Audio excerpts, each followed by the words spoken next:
Hi అండి, నమస్తే.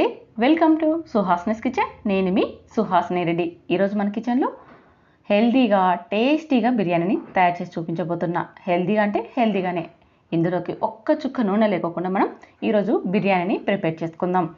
ఏ మాత్రం కూడా బటర్ కానీ లేదా నెయ్యి కానీ వాడకోకుండా ఈ బిర్యానీని చేసి చూపించబోతున్నా. చాలామందికి ఆయిల్ని అవాయిడ్ చేయాలని అనుకుంటూ ఉంటారు, కానీ బిర్యానీలు అంటే తెగ ఇష్టపడుతూ ఉంటారు. అలాంటి వారి కోసమే ఈ బిర్యానీ రెసిపీ. మరి ఇంకెందుకు ఆలస్యం, చూసి మీరు కూడా ఈ బిర్యానీని ఒక్కసారి ట్రై చేయండి. ఇందుకోసం ముందుగా హాఫ్ కిలో చికెన్ని తీసుకోవాలి. ఇక్కడ నేను తీసుకున్న హాఫ్ కిలో చికెన్కి హాఫ్ టీ స్పూన్ కారం పొడి, half teaspoon garam masala, half teaspoon biryani powder, అలాగే 1 స్పూన్ అల్లం వెల్లుల్లి పేస్ట్, మనం తీసుకున్న మసాలాకి సరిపడా ఉప్పును వేసుకోవాలి. అలాగే ఇందులోకి 3 స్పూన్స్ పెరుగును కూడా వేసేసుకొని ఇదంతా బాగా కలిసేలాగా కలుపుకోవాలి. ఈ మసాలా అంతా కూడా మనం తీసుకున్న ముక్కలకి బాగా అంటుకోవాలన్నమాట. చూడండి, ఇలా అంతా బాగా కలిపేసేసుకొని ఇప్పుడు ఇందులోకి కొన్ని పచ్చిమిర్చి ముక్కల్ని వేసుకోవాలి. అలాగే కొద్దిగా కొత్తిమీర తరుగు, కొద్దిగా పుదీనా తరుగును వేసుకొని మరొకసారి ఇదంతా బాగా కలిసేలాగా కలుపుకోవాలి. ఈ పుదీనా కొత్తిమీర ఫ్లేవర్ అంతా కూడా మనకి చికెన్ ముక్కలకి అంటుకోవాలి. అప్పుడే టేస్ట్ చాలా బాగుంటుందండి. ఇలా కలిపేసేసి మూత పెట్టి 30 నిమిషాల పాటు ఈ చికెన్ని బాగా నాననివ్వాలి. ఇప్పుడు మరొక బౌల్ తీసుకొని బియ్యాన్ని నానబెట్టుకోవాలి. ఇక్కడ మనం తీసుకున్న హాఫ్ కేజీ చికెన్కి నేనైతే 1/4 కిలో బియ్యం తీసుకుంటున్నాను. అంటే చికెన్ ఎంతైతే ఉందో అంతలో సగం బియ్యాన్ని తీసుకుంటున్నాను. మీరు కావాలంటే కిలో చికెన్కి 3/4 కేజీ రైస్నైనా తీసుకోవచ్చండి. కాకపోతే నాకు చికెన్ ముక్కలు ఎక్కువగా ఉండడం ఇష్టం కాబట్టి నేను హాఫ్ కేజీ చికెన్కి 1/4 కిలో బియ్యం తీసుకుంటున్నానండి. ఇక్కడ నేను తీసుకున్న రైస్ బాస్మతి రైస్ తీసుకున్నాను. మీరు కావాలంటే నార్మల్ రైస్నైనా వాడుకోవచ్చు. ఈ రైస్ని 2 లేదా 3 సార్లు శుభ్రంగా కడిగి బియ్యం మునిగేంత వరకు నీళ్ళని పోసి ఈ బియ్యాన్ని కూడా 30 నిమిషాల పాటు పక్కన నానబెట్టుకోవాలి. ఇక్కడ 20 నిమిషాల తర్వాతే నేను బిర్యానీని తయారు చేయడం స్టార్ట్ చేశాను. ఎందుకంటే మనకి ఈ ఆనియన్స్ని ఫ్రై చేసుకోవడానికి 10 నిమిషాలు టైం పడుతుందండి. ఆలోపు మనకి 30 నిమిషాలు అయిపోతుంది కాబట్టి ఇక్కడ నేను 20 నిమిషాల తర్వాత బిర్యానీని తయారు చేయడానికి స్టార్ట్ చేశాను. ఏ బౌల్లో అయితే నేను బిర్యానీ తయారు చేసుకోవాలనుకుంటున్నానో అదే బౌల్లోకి సన్నగా కట్ చేసుకున్న ఆనియన్స్ని వేసేసుకొని ఇలా లో ఫ్లేమ్లో వేయిస్తున్నాను. ఒక్క చుక్క కూడా నూనె వేయలేదండి. ఇలా మధ్య మధ్యలో కలుపుతూ మనం వేయించుకున్నామంటే ఆనియన్స్ అనేది బాగా ఫ్రై అయిపోతాయి. ఇప్పటికిప్పుడు ఈ బిర్యానీలోకే కాదండి, మనం ఇలా ఆనియన్స్ని ఫ్రై చేసి పెట్టుకున్నామంటే ఎప్పుడు కావాలంటే అప్పుడు పులావ్లోకి బిర్యానీలోకి వాడుకోవచ్చు.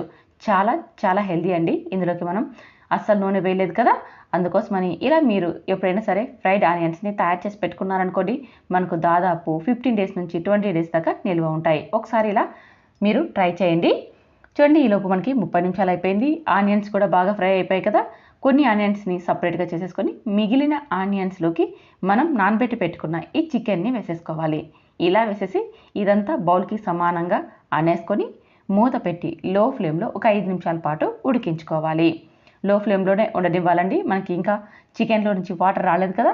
మీడియం ఫ్లేమ్లో కానీ హై ఫ్లేమ్లో పెట్టామంటే మాడిపోతుంది. అందుకని లో ఫ్లేమ్లోనే ఉండనివ్వాలి. ఇప్పుడు చికెన్ని మరొక పక్కకు పెట్టేసుకొని ఈ స్టవ్ మీద మనం తీసుకున్న బియ్యానికి సరిపడా ఎసరును పెట్టుకోవాలి. ఇందులోకి బిర్యానీ దినుసులు అన్నీ వేసేసుకొని అలాగే ఎసరుకు సరిపడా ఉప్పును కూడా వేసేసి ఎసరును బాగా మరిగించుకోవాలి. చూడండి, ఈ విధంగా ఎసరు బాగా మరుగుతున్నప్పుడు ఇందులోకి మనం నానబెట్టుకున్నాం కదండి, ఆ బియ్యాన్ని మొత్తం వేసేసుకోవాలి. ఇలా వేసేసుకొని ఒకసారి స్మూత్గా బాగా కలిపేసేసి మూత పెట్టి ఉడికించుకోవాలి. మూతని పూర్తిగా పెట్టేసామంటే మనకి పొంగిపోతుంది. అందుకోసమని కాస్త తెర పెట్టి ఉడికించుకోవాలి. చూడండి, ఇది ఉడికేలోపు మీకు చికెన్ని చూపిస్తున్నాను. మనం 5 నిమిషాలు మూత పెట్టి ఉడికించుకున్నాం కదా, చూసారా మనకి ఏమాత్రం కూడా ఎసరు వేయలేదు కదా మనం, కానీ ఎసరు వచ్చేసింది. అంటే చికెన్లో నుంచి వాటర్ వస్తుంది. అలాగే పెరుగును వేసాం కదా, మనకి పెరుగులో నుంచి కూడా వాటర్ వచ్చేస్తుంది. కాబట్టి ఇదంతా మనకి చికెన్ ఉడకడానికి సరిపోతుంది అనమాట. చూడండి, ఈ ఎసరు అనేది పూర్తిగా ఇంకిపోవాలి. అందుకోసమని మూత పెట్టకోకుండా మరొక 5 నిమిషాలు లో ఫ్లేమ్లోనే ఉడికించుకోవాలి. ఈలోపు మనకి రైస్ కూడా పర్ఫెక్ట్గా కుక్ అవుతుందండి. చూడండి, అన్నం ఉడకడం స్టార్ట్ అయింది కదా, చూపిస్తున్నాను చూడండి. మనకి ఇంకా చాలా పలుకులుగా ఉంది, ఇంకొద్దిగా ఉడకాలి. అంటే మరొక నిమిషం మూత పెట్టి ఉడికించుకోవాలి. చూడండి, మరొక నిమిషం తర్వాత చూపిస్తున్నాను. మనకి అన్నం అనేది బాగా ఉడికిపోయింది. అన్నం ఉడికింది అని తెలియడం కోసం మీకు ఒక చిన్న క్లూ చెప్తాను. మనం తీసుకున్న ఎసరు అనేది చిక్కబడింది అంటే అన్నం ఉడికిందని అర్థం. ఇలా 80% ఉడికిన అన్నాన్ని ఎసరులో నుంచి తీసేసుకోవాలి. ఏమాత్రం కూడా ఎసరు లేకోకుండా చూసుకోవాలి. అలాగే నేనైతే ఇక్కడ తీసుకున్న స్పైసెస్ అన్నీ కూడా తీసేస్తున్నాను. అదేనండి ఇలాచి, చెక్క, బిర్యానీ ఆకు ఇవన్నీ వేసుకున్నాం కదా, అవి ఏమీ లేకోకుండా తీసేస్తున్నాను. మీరు కావాలంటే అలాగే వేసుకోవచ్చు. నేను ఇక్కడ తీసేయడానికి కారణం మా బాబుకి బిర్యానీలో ఇవి వచ్చాయంటే అస్సలు తినడు. అందుకోసమని నేనైతే తీసేస్తున్నాను. మీరు కావాలంటే అలాగే వేసుకోండి. చూడండి, ఒక 5 నిమిషాలు మూత పెట్టకుండా చికెన్ ఉడికించుకున్నాం కదా, చికెన్లో ఎసరు అనేది ఏమాత్రం కూడా లేదు. ఇలా ఉంటేనే బిర్యానీ అనేది టేస్ట్ చాలా బాగుంటుంది. ఇప్పుడు మనం ఉడికించుకున్న ఈ అన్నాన్ని ఒక లేయర్ లాగా వేసుకోవాలి.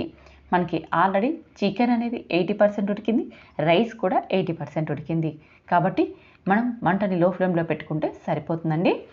ఇప్పుడు ఒక లేయర్ లాగా వేసుకున్న రైస్ని సమానంగా వేసుకొని దానిపైన ఫ్రైడ్ ఆనియన్స్ని కొన్ని పక్కన తీసి పెట్టుకున్నాం కదా, వాటిని కూడా వేసుకోవాలి. అలాగే కొద్దిగా కొత్తిమీర తరుగు, పుదీనా ఆకుల్ని, అలాగే నేను ఇక్కడ పాలల్లోకి చిటికెడు పసుపును వేసి కలిపానండి.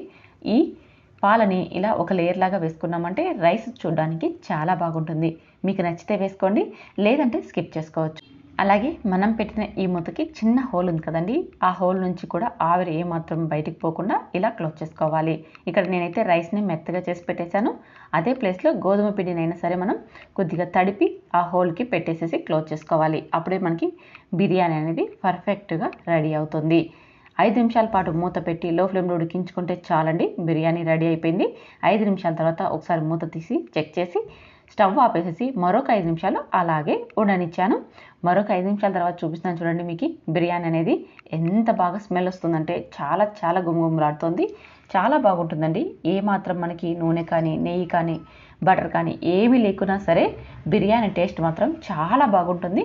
ఒకసారి ఈ విధానంలో ట్రై చేయండి. చాలామందికి నూనెలు, నెయ్యిలు మానేయాలి అని అనుకుంటూ ఉంటారు. అలాంటి వారు ఒక్కసారి ఈ బిర్యానీని ఇలా ట్రై చేయండి, చాలా రుచిగా ఉంటుంది. అలాంటి వారే కదండి, ప్రతిరోజు నెయ్యిని, నూనెను ఎక్కువ వాడడం కూడా మన ఆరోగ్యానికి అంత మంచిది కాదు కదా. మరి అప్పుడప్పుడు ఇలా ట్రై చేయడం మన ఆరోగ్యానికి చాలా మంచిది. మరి ఇంకెందుకు ఆలస్యం, సింపుల్ అండ్ టేస్టీ ఈ బిర్యానీని మీరు కూడా నేను చేసిన విధానంలో ఒక్కసారి ట్రై చేసి టేస్ట్ చేసి మీకు ఎలా వచ్చిందో కామెంట్ చేయండి. నచ్చితే మాత్రం లైక్ చేయండి, మీ ఫ్రెండ్స్, ఫ్యామిలీ మెంబర్కి షేర్ చేయండి.